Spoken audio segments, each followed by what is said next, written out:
وہ کیا ہے؟ دعا۔ الدعاء مخ العبادہ، الدعاء هو العبادہ۔ حضور کی یہ دو احادیث بہت سادہ، بہت مختصر۔ دعا ہی عبادت کا جوہر ہے۔ مخ کہتے ہیں ہڈی کے اندر جو گودا ہوتا ہے وہ مخ ہے۔ گودا جو ہے عبادت کا وہ کیا ہے؟ دعا۔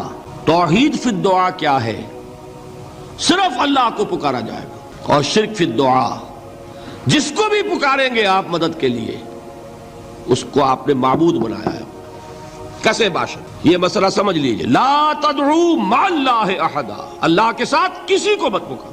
حضور نے فرمایا کہ جوتی کا تسمہ بھی مانگنا ہو تو اللہ سے مانگو۔ اللہ نے تو دروازہ کھولا ہوا ہے، جو چاہو مانگو، کسی اور سے مت مانگو۔ دیکھیے ایک علمی مسئلے اور ہوتے ہیں، یہ جو روحانیات کا معاملہ ہے، عالم ارواح میں کیا صورت ہے، ارواح صرف کہیں اللہ کے پاس کسی کولڈ سٹوریج میں ہے یا اس کا اس دنیا سے بھی کوئی تعلق ہے، یہ علمی مسائل ہیں۔ فرض کیجئے اس وقت کوئی ارواح یہاں موجود ہو، فرض کیجئے، میں اس کا انکار نہیں کروں گا، ہو سکتا ہے کہ ہو سکتا ہے کوئی روحانیت والا شخص بتا بھی دے کہ ہاں فلاں کی روح موجود ہے، ہوگی بھائی، اسے نظر آتی ہوگی، ٹھیک ہے۔ یہ بھی ہو سکتا ہے کہ کوئی شیطان جن ہو اور وہ دھوکہ دے رہا ہو کہ میں فلاں کی روح ہوں، ہو سکتا ہے کہ نہیں؟ لیکن یہ بھی ہو سکتا ہے، وہ بھی ہو سکتا ہے، مجھے اس سے بحث نہیں۔ مجھے جس سے بحث ہے وہ یہ ہے کہ مجھے پکارنے کی اجازت نہیں ہے۔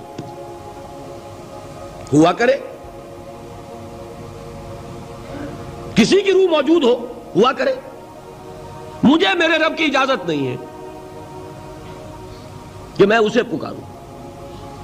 مدد مانگوں گا اللہ سے، دعا کروں گا اللہ سے، استغاثہ کروں گا اللہ سے، تکلیف کے لیے دہائی دوں گا اللہ کی۔ اب اللہ جس سے چاہے کروا دے، کسی روح کو بھیج دے، کسی فرشتے کو بھیج دے، مجھے کیا ہے؟ مجھے آم کھانے ہیں، پیڑ نہیں گننے۔ فلاں روح نے آگے کام کر دیا، کرے بھائی، میرا کام بننا چاہیے۔ اور فرشتہ آ گیا، اس نے کام بنا دیا، کرے، مجھے کیا غرض ہے اس سے، میرا کام بننا چاہیے۔ میرا مسئلہ یہ ہے کہ مجھے پکارنا ہے صرف اللہ۔ اللہ کو اس کی بھی قدرت ہے کسی کو نہ بھیجے، نہ کسی روح کو بھیجے، نہ ملائکہ کو بھیجے، بغیر کسی کے جو چاہے کر دے۔ اللہ کا مرضی ہے، وہ چاہے کسی روح کو بھیج دے، کسی فرشتے کو بھیج دے، مجھے اس سے غرض ہی کوئی نہیں۔ مجھے تو اپنی تکلیف کا دور ہونا مطلوب ہے، اس کے لیے میں پکاروں گا۔ سمجھ رہے؟ دیکھیے میں سادہ ترین کر رہا ہوں مسئلہ۔ عبد القادر جیلانی کی روح یہاں ہے یا نہیں، حضور کی روح انور یہاں ہے یا نہیں، یہ تو علمی مسئلہ ہو گیا نا۔ یہ فرشتے یہاں ہیں کہ نہیں، کوئی اختلاف ہے؟ میں پکار سکتا ہوں اسے کہ بھائی ذرا میرا کام کر دینا ہے؟ یہ کروں گا تو شرک۔ موجود ہیں کرامن کاتبین ہے کہ نہیں؟ موجود ہونا نہ ہونا یہ مسئلہ علمی۔ جو اصل میں شرک سے متعلق مسئلہ ہے وہ یہ ہے کہ پکارنے کی اجازت نہیں۔ دیکھیے حضور کی ایک حدیث ہے، اور یہ ایک ہمارے لیے خوشخبری ہے۔ آج 8واں دن ہے، آپ اپنی نیند کی قربانی دے رہے ہیں، آ رہے ہیں، سن رہے ہیں۔ یہ حدیث بھی سن لیجئے، بشارت والی حدیث ہے۔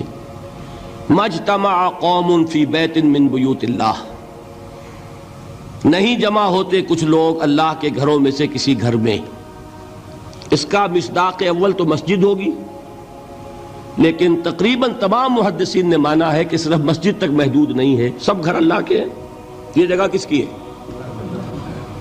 تو عام ہے یہ چیز، لیکن مسجد کا ہوگا تو وہ مصداق اول ہو جائے گا۔ مجتمع قوم فی بیت من بیوت اللہ یتلون کتاب اللہ ویتدارسونہ بینہم،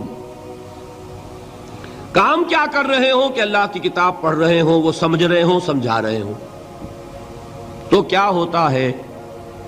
الا نزلت علیہم السکینہ، ان پر اللہ کی طرف سے سکینت کا نزول ہوتا ہے۔ وغشیتہم الرحمہ، رحمت خداوندی انہیں ڈھانپ لیتی ہے۔ وحفتہم الملائکہ، فرشتے ان کے گرد گھیرا ڈال لیتے۔ وذکرہم اللہ فی من عندہ، اور اللہ ذکر کرتا ہے ان کا ملائکہ مقربین کی محفل میں، دیکھو تم کہتے تھے یہ انسان بڑا گھٹیا ہے، میرے وہ بندے اس وقت میرے گھر میں جمع ہے صرف میرے کلام کو سمجھنے کے لیے،